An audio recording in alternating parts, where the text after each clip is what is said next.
Вітаю, сябры, і ў гэтым відэа будзе пераказ эпічнай паэмы Адама Міцкевіча «Пан Тадэуш». Мова арыгінала польская, але геаграфічна падзеі, апісаныя ў паэме, адбываюцца ў беларускіх мясцінах. Героі гэта шляхты, і што цікава, гэтыя шляхціцы, зрэшты, як і сам Адам Міцкевіч, адчуваюць сябе адначасова і ліцвінамі, і палякамі. Падзеі ў паэме адбываюцца на працягу 5 дзён летам 1811 і аднаго веснавога дня ў 1812 годзе. Гістарычны фон паэмы – гэта ваенная кампанія, звязаная з наступленнем Наполеона на Расію. І яшчэ некалькі слоў пра назву. Поўнасцю яна гучыць так: «Пан Тадэуш» або «Апошні наезд у Літве». І тут трэба патлумачыць. Наезд – гэта такая форма грамадзянскага правасуддзя, калі выкананне прысуду ў маёмасных справах грамадзяне дабіваліся са зброяй у руках. Пачынаецца паэма з таго, што Адам Міцкевіч звяртаецца да айчыны, да сваёй Літвы, а трэба разумець, што пісаў ён «Пан Тадэуша», калі знаходзіўся ў эміграцыі ў Парыжы ў 1832-34 годах. Таксама на пачатку паэмы Міцкевіч звяртаецца да святой дзевы з надзеяй, што яна нейкім чынам зможа яго ў хуткім часе вярнуць у родныя мясціны каля Нёмана, туды, дзе калісьці стаяў панскі дом, хоць невялікі, але мілы воку. І вось да такога дома аднойчы пад'ехаў малады паніч. Ён вярнуўся дадому пасля таго, як завяршыў вучобу ў Вільні. Хлопцу было 20 год, і дома ён не быў год 10. І на першы погляд яму падалося, што нічога не змянілася там, дзе праходзіла яго маленства. Тая ж мэбля, тыя ж карціны на сценах. Ён накіраваўся ў свой пакой, і тут заўважыў, што паўсюль дзявочыя рэчы. Праз акно ён убачыў дзяўчыну і падумаў, што, напэўна, яна цяпер гаспадыня гэтага пакоя. А потым дзяўчына ускочыла праз акно, схапіла сукенку, накіравалася да люстэрка і толькі тут заўважыла, што ў пакоі хтосьці ёсць. Тадэуш не паспеў папрасіць прабачэння, дзяўчына ўскрыкнула і некуды знікла. Гаспадаром дома быў дзядзька Тадэуша, пан суддзя Сапліца. А вёска, дзе адбываліся падзеі, называлася Сапліцова. І калі з'явіўся Тадэуш, дзядзькі дома не было. Хлопца прывітаў пан Войскі і расказаў, што зараз у іх доме шмат гасцей. Пан Падкаморы прыехаў разам з жонкай і дочкамі. А ўлічваючы, што дзядзька апошнім часам надумаў ажаніць пляменніка, Тадэуш з'явіўся ў самы час. Шмат дзяўчат ёсць, будзе з каго выбраць. Затым Тадэуш і пан Войскі накіраваліся на сустрэч гасцям, якія вярталіся з лесу, дзе бавілі час. Пан суддзя прывітаў пляменнікам даволі стрымана, але сляза, якую ён змахнуў з воку, паказвала, як ён на самай справе любіў Тадэуша. Пан Возны, пакуль адсутнічалі гаспадар дома, і пан Войскі узяў на сябе ініцыятыву і загадаў зладзіць вячэру ў замку, які знаходзіўся непадалёк і калісьці належаў роду Гарэшкаў. За права ўладарыць гэтым замкам і спрачаліся ўжо не адзін год пан суддзя Сапліца і далёкі родзіч Гарэшкаў пан Граф.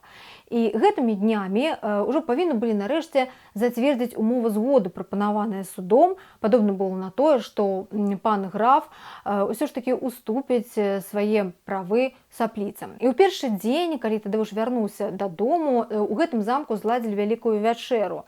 Усе селі за стол, і Тадэуш звярнуў увагу на тое, што адно месца паміж ім і яго дзядзькам засталося вольным.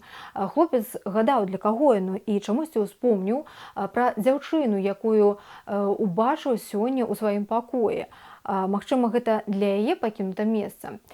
Затым з'явілася прыгажуня і села побач з Тадэушам, а ён глядзеў на яе гупотай і гадаў, яе гэта ён сёння бачыў альбо не. Прыгажуня, якую звалі пані Талімена, загаварыла з Тадэушам першай, па-французску. А затым, праз нейкіх паўгадзіны, яны ўжо сталі амаль сябрамі, размаўлялі за сталом, спрачаліся і жартавалі.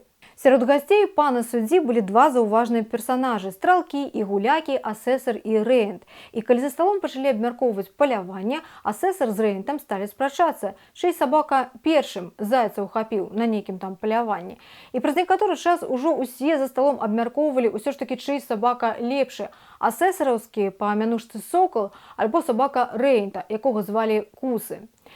Рэент, які калісьці быў адвакатам, даволі крыкліва даводзіў сваю праўду, жэстамі паказваў, як усё было на самай справе. Аднак рэенту не ступаў у спрэчцы таксама і пан асэсар. Ён хоць і не быў такі ж крыклівы, але ўсё ж меў востры язык. Быў сярод запрошаных гасцей таксама і маскоўскі капітан пан Рыкаў. Ён шмат еў і амаль не ўмешваўся ў гаворку. Але калі зайшла размова пра магчымую вайну з Напалеонам, Рыкаў сказаў, што вайна, напэўна, будзе. Да маёра Плута, ад'ютант са штаба, прыязджаў і сказаў, каб рыхтаваліся да маршу. Пан Падкамуры сумна адзначыў, што немагчыма ўжо болей чакаць і дакуль ім яшчэ сядзець вось так бяздзейна. Можа, у ксяндза Робака ёсць якія-небудзь навіны з-за Нёмана, можа, сябры яму напісалі, ці не рыхтуецца наша войска краіну вызваляць. Манах Бернардын, ксёндз Робак, даў зразумець, што ён не збіраецца працягваць гэтую тэму, і затым ён паглядзеў у бок маскоўскага капітана. Увогуле, ксёндз Робак быў даволі загадкавай фігурай. Увесь яго выгляд гаварыў пра тое, што не заўсёды ён быў служкам Бога. Над вухам у яго быў здзёрты добры кавалак скуры, а ў барадзе застаўся след ад стрэлу ці ад удару. Ну, не ля алтара ж ён так твар пашкодзіў. Ды і гаварыў і рухаўся ксёндз Робак так, як сапраўдны салдат. Адным словам, стваралася ўражанне, што ў справах палітыкі ён разбіраецца лепш, чым у справах веры. На наступны дзень госці суддзі паехалі на паляванне, але замкавага лесу з'явіўся граф. Ён быў рамантычнай натурай, мастаком, але на самай справе усе лічылі, што ён проста дзівак. Некаторыя нават казалі, што графу не хапае трошкі розуму, значыць. І разам з тым яго усе паважалі, таму што прапрадзед яго быў багатым чалавекам, які добра адносіўся да мужикоў, ды і з суседзямі сваімі мірна жыў. Граф, калі убачыў замак у ранішнім святле, ён быў захоплены яго прыгажосцю, прыпыніўся і пачаў маляваць. І раптам ён заўважыў чалавека. Гэта быў Гервазы, шляхціц, слуга таго самага Гарэшкі, якому калісьці належаў замак. Герваза быў ключнікам у замку і дагэтуль заставаўся верным памяці свайго пана, і таму, калі ён даведаўся, што граф збіраецца уступіць гэты замак сапліцам, Гервазы зусім не ўзрадваўся. Граф пацвердзіў, што і сапраўды ён ужо стаміўся судзіцца і збіраецца прыняць умовы згоды, а Гервазы адказаў яму «нельга». І затым ён распавёў трагічную гісторыю, звязаную з гэтым замкам. Раней тут быў гаспадаром пан Стольнік, які меў прыгожую дачку Еву. У госці Стольнік часта запрашаў Яцака Сапліцу, знанага ў той час задзіру, якога ўсе прызывалі ваяводам. І вось Яцак Сапліца вельмі ўпадабаў дачку Стольніка і збіраўся ўжо нават пасватацца. Еве Яцак таксама падабаўся, але яна была арыстакраткай, а Яцак Сапліца шляхціц, і яму маглі адмовіць, і гэтага Сапліца вельмі баяўся. Далей, па версіі ключніка, аднойчы, калі Сапліца ў чарговы раз наведаўся ў дом Стольніка, яму быццам бы падалі чорную поліўку у знак таго, што яго не хочуць бачыць у гэтым доме ў якасці жаніха. А была гэтая чорная поліўка на самай справе ці не, гэта незразумела. Гервазы мог з нянавісці так расказваць, каб яшчэ больш прынізіць Сапліцу. Усё гэта было ў часы Касцюшкі, і вось аднойчы на замак Стольніка напалі рускія салдаты. І ў нейкі момант Стольнік выйшаў на ганак са зброяй у руках, яго заўважыў Яцак Сапліца, які чамусьці таксама апынуўся тут побач. А затым Сапліца стрэліў, Стольнік памёр, і Гервазы пакляўся адпомсціць за смерць свайго пана. Пасля таго, як граф пачуў гэтую гісторыю, ён вырашыў, што ўсё ж такі будзе змагацца за замак. Тым часам госці суддзі вярнуліся з палявання і снедалі. Тут і там вяліся гаворкі. Тадзеуш з Таліменай стаялі побач і шапталіся. І з гэтай размовы Тадзеуш даведаўся, што Талімена жыве заможна, і незважаючы на тое, што суддзя называе яе сваёй сястрой, роднасныя сувязі Тадзеушу з Таліменай не звязваюць. У суддзі з Таліменай было штосьці накшталт узаемавыгаднага сяброўства. Яна, пакуль жыла ў Пецярбургу, аказала яму нямала добрых паслуг. І вось Тадзеуш размаўляў з Таліменай, усё бліжэй прыхіляўся да яе тварам, бо шумна ж было, і ён намагаўся яе пачуць. Тут раптам зноў згарэлася спрэчка паміж асэсарам і рэгентам. Утаймаваў забіякаў ксёндз Робак. Ён падышоў да іх, калі яны ва ўсё ўжо махалі кулакамі, ухапіў абодвух за каўнеры, стукнуў іх галовамі, а затым раскінуў па розных кутах пакоя. А граф увесь гэты час хадзіў дзесьці паблізу. І вось у садзе ён заўважыў чароўную німфу, падкраўся да яе і нават загаварыў з дзяўчынай. Сказаў ёй у сваёй летуценнай манеры, што яна, напэўна, гераіня якога-небудзь жахлівага эпаса, якая чакае збаўлення. І ён гатовы яе выбавіць ад любой небяспекі зараз жа.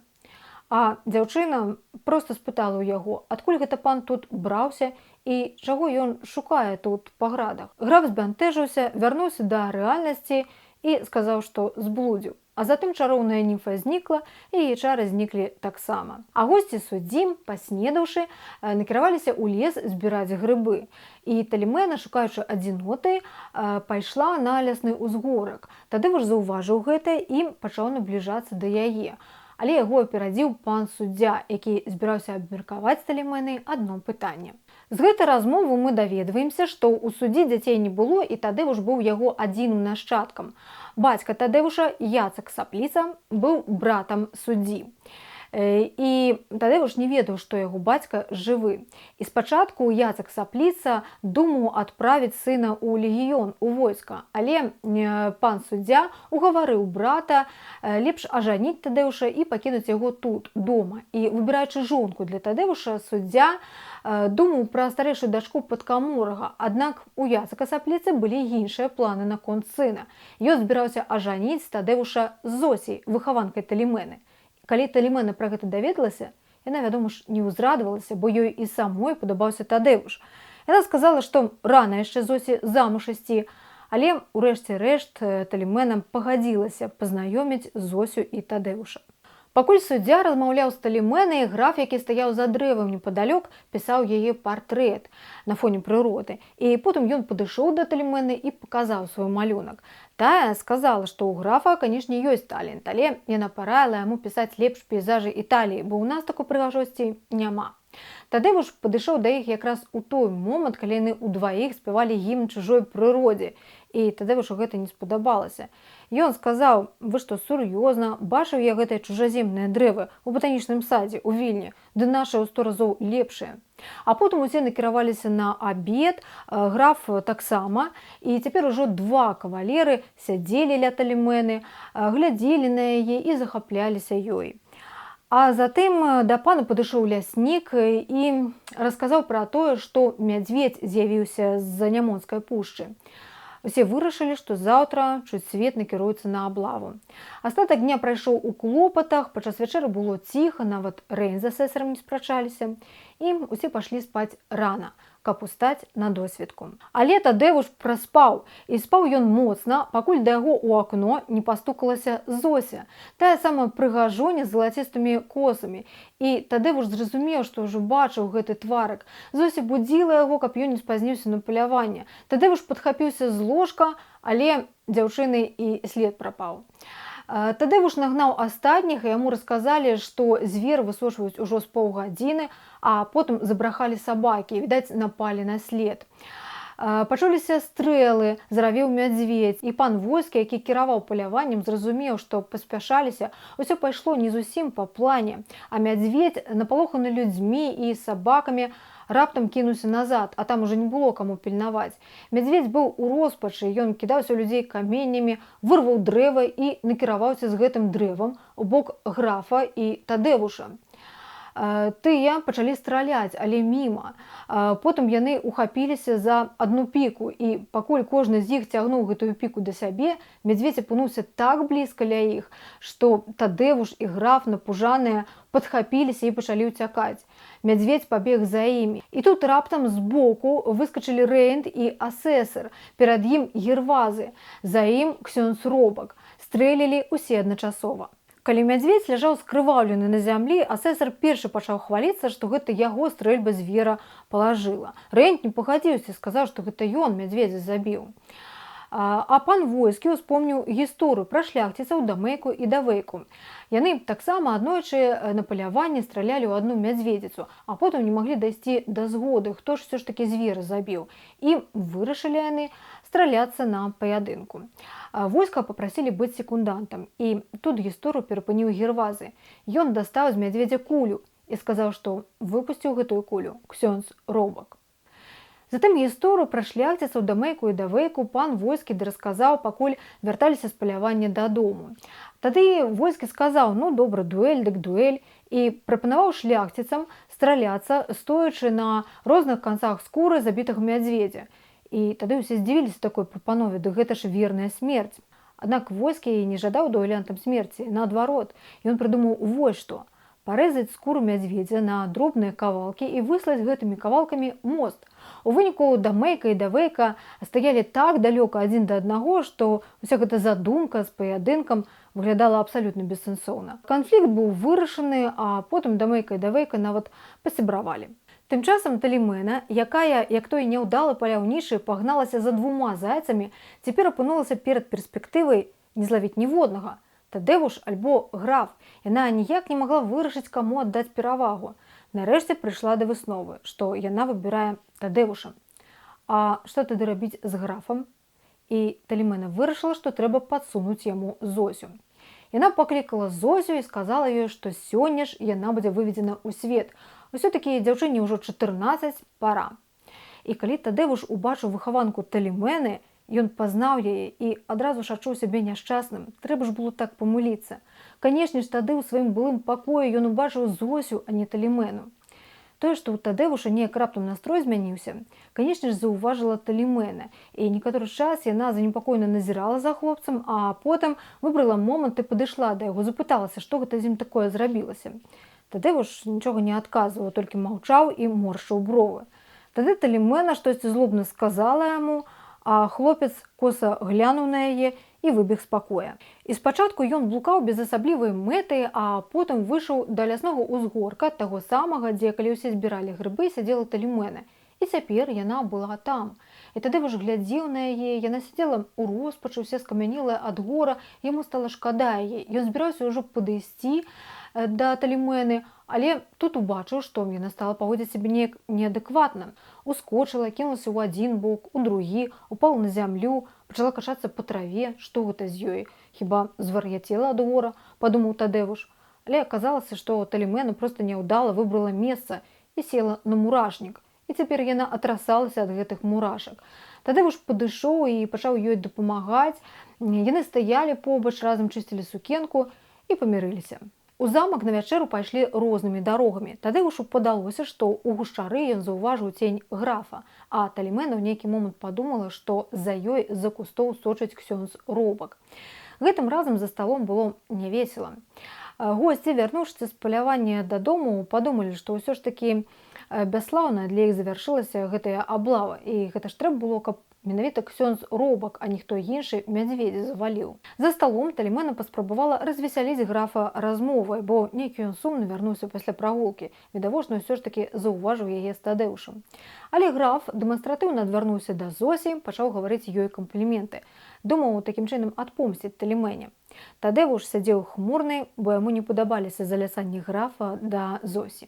Пануры быў і пан падкаморы, ён моўчкі са смуткам пазіраў на дочак. Першыя паненкі ў павеце, з пасагам добрым, а імі чамусьці ніхто не цікавіцца. Суддзя таксама маўчаў, а пан войскі ў нейкі момант не сцярпеў і назваў гэтую вячэру не людской, а воўчай. Пан войскі быў стары гаварун, і ён не мог выцерпець гэтага цяжкага маўчання. Потым суддзя прапанаваў выпіць за героя сённяшняга дня ксяндза Робака і сказаў, што справядлівым будзе аддаць тушу мядзведзя на манастырскую кухню, а вось каму дастанецца скур мядзведзя, няхай гэта вырашыць пан падкаморы. Той падумаў і разважыў, што сёння найбольш блізка да небяспекі былі граф і Тадэвуш.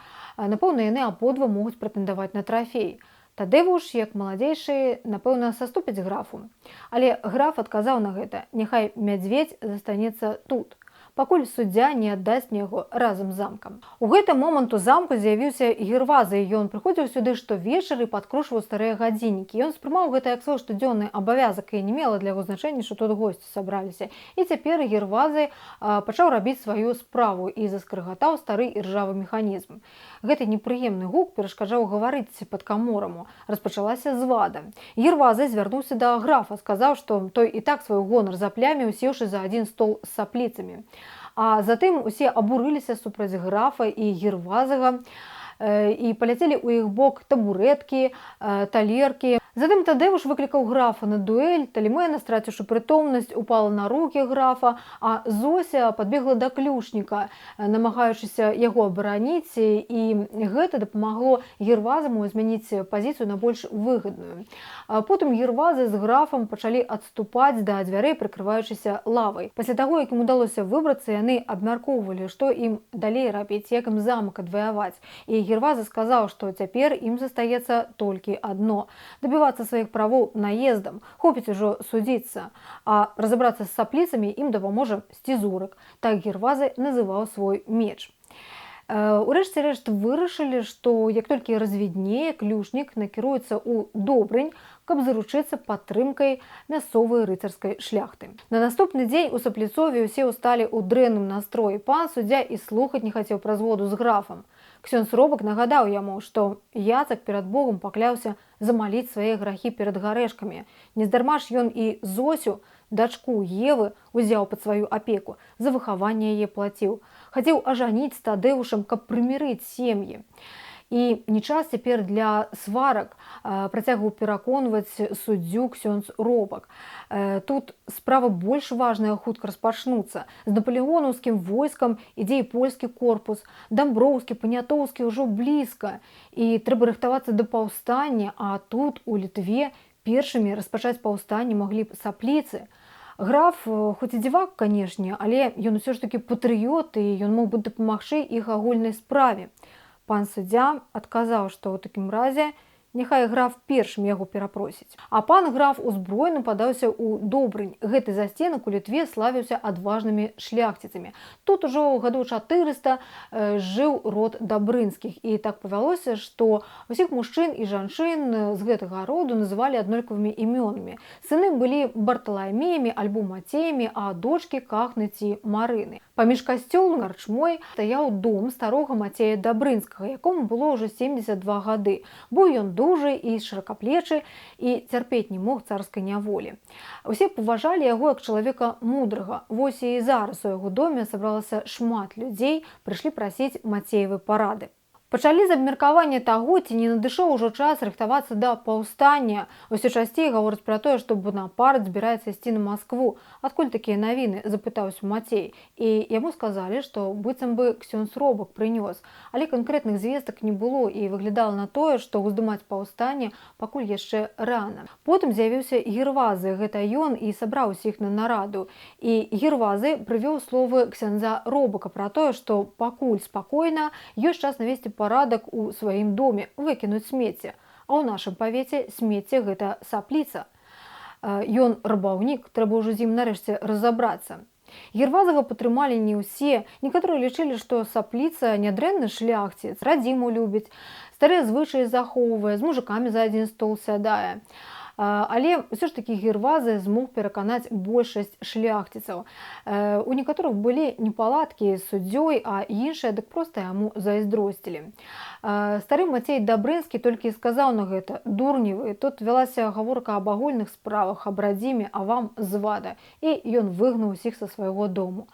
А потым з'явіўся граф, і ўся шляхта зграмадзілася вакол яго, і Гервазы разам з графам пачалі раздаваць зброю шляхціцам, якія ўжо гатовы былі змагацца. А ў доме сапліцы было зацішша перад бурай. Госці суддзі пасля вячэры выйшлі на двор, расселіся па прызбах і слухалі гісторыю ад пана Войскага пра сузор'е на небе. Слухалі яго, а самі глядзелі на памятную камету 1811 года. Пан Войскі сказаў, што звычайна, калі камета з'яўляецца на небе, гэта прадказвае альбо войны, альбо спрэчкі, магчыма, і іх галовам штосьці пагражае, бо нездарма ж учора такі канфлікт успыхнуў. А затым да суддзі падышлі і сказалі, што яго нейкі госць чакае. І калі усе леглі спаць, пазней Тадэвуш вырашыў, што яму тэрмінова трэба пагаварыць з дзядзькам. Ён накіраваўся да яго пакоя, дзверы былі закрыты на замок. І Тадэвуш з цікаўнасці зазірнуў праз шчыльню замка і ўбачыў, што ксёндз Робак і суддзя стаяць на каленях і ў слязах абдымаюцца. А затым ксёндз Робак сказаў, што ён не збіраўся адкрываць сваё сапраўднае прозвішча ні брату, ні сыну, але хто ведае, што з ім здарыцца ў найбліжэйшыя дні. У Добрыні распачаліся нейкія хваляванні. Магчыма, ён занадта актыўна падбухторваў усіх да паўстання. А тут яшчэ і Гервазы з графам умяшаліся. А таму Робак павінен павінен быць у цэнтры падзей, ніхто не ведае, чым усё скончыцца. Вось ён і вырашыў, што трэба адкрыцца брату. Калі ксёндз Робак знік з пакоя суддзі, выскачыўшы ў акно, Тадеуш крыху пачакаў і увайшоў да дзядзькі. Ён прыйшоў сказаць, што калі ён застанецца ў жывых пасля дуэлі з графам, то ён намерны пакінуць дом, пайсці ў войска. Гэта яго рашэнне. Ён не можа тут больш заставацца. Тады суддзя запытаўся, што не можаш разабрацца ў сваіх пачуццях да дзвюх прыгажунь. Тадеуш прызнаўся, што ён закахаўся ў Зосю, а суддзя адказаў яму на гэта: ну дык жаніся. І увогуле ідзі спаць, праблем не знайшоў. Выходзячы ад дзядзькі, Тадеуш сутыкнуўся з Талімэнай, і яна пачала папракаць яго тым, што ён скарыстаўся ёй і цяпер збіраецца кінуць. Тадеуш паспрабаваў пераканаць Талімену ў тым, што ён проста збіраецца выканаць волю бацькі і стаць ваенным. Талімена тады прапанавала ім узяць шлюб, і ім не абавязкова будзе разлучацца, яна можа паехаць за Тадеушам. Але хлопец адмовіў, і Талімена назвала яго ілжывым, а Тадеуш быў у вельмі дрэнным настрою пасля гэтай размовы і нават падумаў пра тое, ці не ўтапіцца яму. Калі ён апынуўся ля става, у той жа момант міма праязджаў граф са сваімі слугамі, і Тадеуш не паспеў апомніцца, як яго схапілі. А потым граф накіраваўся ў двор да сапліцы, пагражаючы яму адпомсціць. Хаця на самай справе граф не хацеў крыві, і менавіта таму ён першым разам са сваімі слугамі прыехаў да сапліцы. А шляхта за стенку Дабрынскага разам з Гервазам яшчэ не падцягнуліся. Тым часам граф загадаў закрыць у доме сапліцу яго гасцей, а у двары ля дзвярэй выставіў сваю варту. І калі шляхта разам з Гервазам нарэшце прыехала, яны не змаглі трапіць у дом, таму што іх не пусціла варта, выстаўленая графам. І тады ваяўніча настроеная шляхта ўшчыніла сапраўдную разню ў двары сапліцы. Пацярпелі быкі, гусі, куры, хатняя жывёла, якая трапілася пад руку. Гервазы пачаў даставаць з пограбу бочкі з півам і сівухай, і гэтыя бочкі пакацілі ў замак. Потым шляхта ела, піла, гуляла ўсю ноч, пакуль не заснулі шляхціцы там, дзе і стаялі. Пакуль шляхціцы п'яныя спалі, іх звязалі рускія салдаты. Хто іх сюды прывёў, невядома. На падмогу да суддзі падаспелі яго сябры і сваякі, якія таксама нейкім чынам даведаліся аб нападзе. А потым суддзя паспрабаваў неяк дамовіцца з рускімі, каб замяць гэтую справу і пазбегнуць пераследу з боку ўраду. І праз капітана Рыкава ён звярнуўся да маёра Плута. Дарэчы, таксама ён быў палякам па паходжанні, але цяпер служыў цару. І Плут адказаў адпусціць бунтаўшчыкоў, і гэта ў ваенны час, а затым маёр Плут схіліўся да суддзі і прашаптаў: калі хочаце выйсці сухім з вады, давайце па 1000 з галавы. Суддзя не пагадзіўся зашмат. Але тут іх спрэчку перапыніла з'яўленне ксяндза Робака, і ён прыехаў на возе, а разам з ім перапрануты ў фурмана Мацей Дабрынскі. Робак пачаў віншаваць маёра Плута з добрым уловам, столькі шляхціцаў звязаў. Ці не залажыць з гэтай нагоды баль, і зноў пачалі накрываць сталы, частаваць пуншам. Маёра Плута і капітана Рыкава напіліся, Плут захацеў танцаваць, а потым без дазволу ён пацалаваў руку Талімену, і адразу ж за гэта ён атрымаў у твар ад Тадеуша. Маёр Плут закрычаў бунтар і ўжо хацеў ударыць мячом Тадеуша, але ксёндз Робак падаў хлопцу пісталет. Тадеуш стрэліў, але толькі аглушыў маёра. І тут пачалася бітва. Шляхта аб'ядналася супраць агульнага ворага. Сябры пана суддзі развязалі шляхціцаў Дабрынскага засценка, і разам яны добра адбіваліся, дзякуючы таму, што ксёндз Робак прывёз з сабой на возе зброю. У нейкі момант падчас бітвы капітан Рыкаў прапанаваў маёру Плуту выйсці на паядынак з Тадеушам і адпомсціць яму ўжо за той канфлікт, які ўзнік паміж імі. Але маёр сказаў, што ён не можа пакінуць салдат. Ён усё ж такі камандуе батальёнам, і ён не можа рызыкаваць сабой. І ён прапанаваў Рыкаву стаць замест яго, тым больш што капітан добра б'ецца на шпагах. І тады Рыкаў смела ўзяў у руку шпагу, але тут замест Тадеуша з Рыкавым пажадаў біцца граф. Сказаў, што жадае адпомсціць капітану за тое, што Рыкаў уварваўся ў яго замак, звязаў яго людзей, але паядынак так і не адбыўся. Бітва паміж шляхтай і маскалямі раптам узгарэлася з новай сілай. Завяршылася ўсё тым, што капітан Рыкаў разам са сваім атрадам апынуўся ля старой сырніцы, якая уяўляла сабой зруб з перакрыжаваных брусоў, і там захоўваліся сыры. І вось возныя і войскі абрынулі гэты зруб з сырамі на рускае войска і такім чынам канчаткова разбілі праціўніка. Трэба яшчэ адзначыць, што падчас гэтай бітвы ксёндз Робак быў ранены, абараняючы графа, а таксама напрыканцы бітвы Робак выратаваў ад смерці Гервазага. У выніку шляхта перамагла, а капітан Рыкаў, які смела змагаўся да апошняга, пагадзіўся здаць сваю зброю ў адказ на прапанову падкаморага. Калі нарэшце спыніўся крывавы жорсткі бой, распачалася навальніца, з нябёсаў хлынула вада, затапіла дарогі, пазрывала масты з рэкаў, і такім чынам вестка пра тое, што здарылася ў двары сапліцаў, разышлася не адразу. А тым часам у пакоі суддзі, дзе знаходзіўся ранены ксёндз Робак, ішлі перамовы. Робак звярнуўся да капітана Рыкава: «Ты ж нам абяцаў, што дапаможаш уладзіць справу». Капітан адказаў на гэта, што ён і не адмаўляецца. Калі распачнецца следства, ён будзе сведчыць, што яны завіталі ў двор да сапліцы выпадкова, каб выпіць, гульнуць, а потым распачалася бойка па п'яні. Рыкаў адмовіўся ўзяць прапанаваны яму хабар. Сказаў, што толькі з маёрам Плутам трэба дамовіцца. Мабыць, ён дзесьці хаваецца, трэба яго знайсці і прапанаваць яму грошы за маўчанне, а то ён можа пашкодзіць справе. Тады Гервазы неахвотна сказаў, што з Плутам усё вырашана, няма больш Плута, забіты.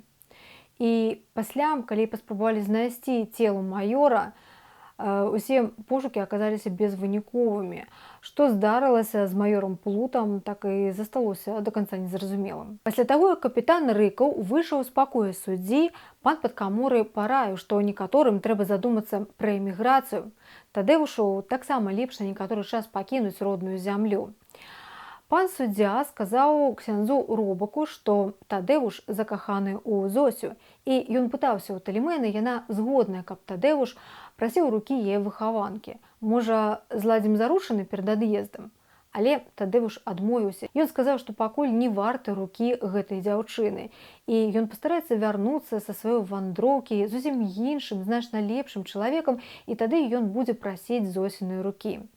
Дзяўчына была непадалёк, і яна чула, як Тадзеўш прызнаўся, што кахае яе.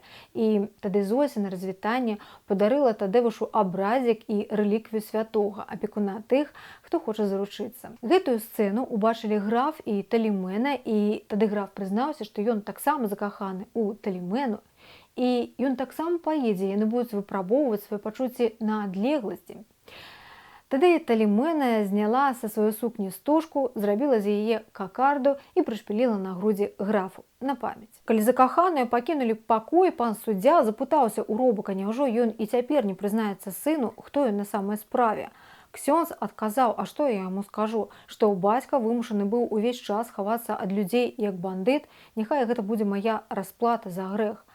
А потым ксёндз Робак, які ўжо прачуваў, што ён не перажыве гэтую ноч, папрасіў паклікаць Гервазага, і ён прызнаўся ключніку, што яго сапраўднае імя Яцак Сапліца. І вось версія Яцака наконт тых далёкіх падзей, якія звязаны былі з забойствам стольніка. Яцак Сапліца і сапраўды быў частым госцем у Гарэшкаў, і быццам бы стольнік нават пры ўсіх называў Яцака сваім сябрам. Яцак чамусьці быў упэўнены, што стольнік ведае пра яго пачуцці да яго дачкі Евы, хоць на самай справе ганарлівы Яцак ніколі пра гэта са стольнікам і не гаварыў. Ён вельмі баяўся атрымаць адмоўны адказ. У той жа час іншыя шляхціцы ўжо пачыналі кпіць з Яцака Сапліцы, гаварылі пра тое, што дарма ён усё ходзіць да Гарэшкаў, і ніколі стольнік не аддасць за яго сваю дачку. І гэта вельмі задзявала гонар Яцыка. У выніку Яцак Сапліца вырашыў пайсці ваяваць, і вось ён прыехаў да стольніка, каб развітацца, а той, здавалася, і не шкадаваў ані трохі, што яго сябр ад'язджае. Распачаў гаворку, ды пра што? Пра тое, што да яго дачкі сватаецца нейкі багаты чалавек, кашталян віцебскі. І стольнік запытаўся ў Сапліцы: як думаеш, Яцак, можа аддаць за яго сваю дачку? Яцак штосьці адказаў і тут жа выйшаў, сеў на коня і ад'ехаў. Потым Яцак Сапліца жаніўся на Тадэвушавай маці, паспрабаваў забыць каханую Еву, але ў яго не атрымалася. З жонкай ён жыў дрэнна, а праз некаторы час яго жонка памерла, пакінуўшы яму сына Тадэуша. Ева таксама выйшла замуж, але і яна не была шчаслівай у замужжы. Яцак пачаў выпіваць, страціў былую пашану сярод шляхты, і стольнік да сябе ў госці яго больш не запрашаў. Але Яцак Сапліца сам пастаянна ездзіў каля замка Гарэшкаў і адчуваў, што яму вельмі хочацца адпомсціць. І вось аднойчы Яцак выпадкова стаў сведкам таго, як маскалі напалі на замак Гарэшкаў. І Яцак стаяў і назіраў за тым, што адбывалася. Раптам ён заўважыў, што маскалі адступаюць. Яцак раззлаваўся, няўжо стольніка даб'ецца, ён жадаў Гарэшку найгоршага. Калі Яцак убачыў стольніка, які увесь такі задаволены выйшаў на ганак, Яцак машынальна выхапіў карабін у аднаго з салдатаў і стрэліў. А потым Яцак Сапліца вымушаны быў пакінуць родны край, таму што ўсе пачалі лічыць яго здраднікамі, быццам бы ён з маскалямі быў заадно, хоць гэта і было няпраўдай.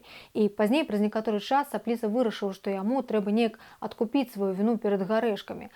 Калі Ева памерла дзесьці ў Сібіры і там прапаў без вестак яе муж, Сапліца вырашыў узяць па сваю апеку іх дачку Зосю.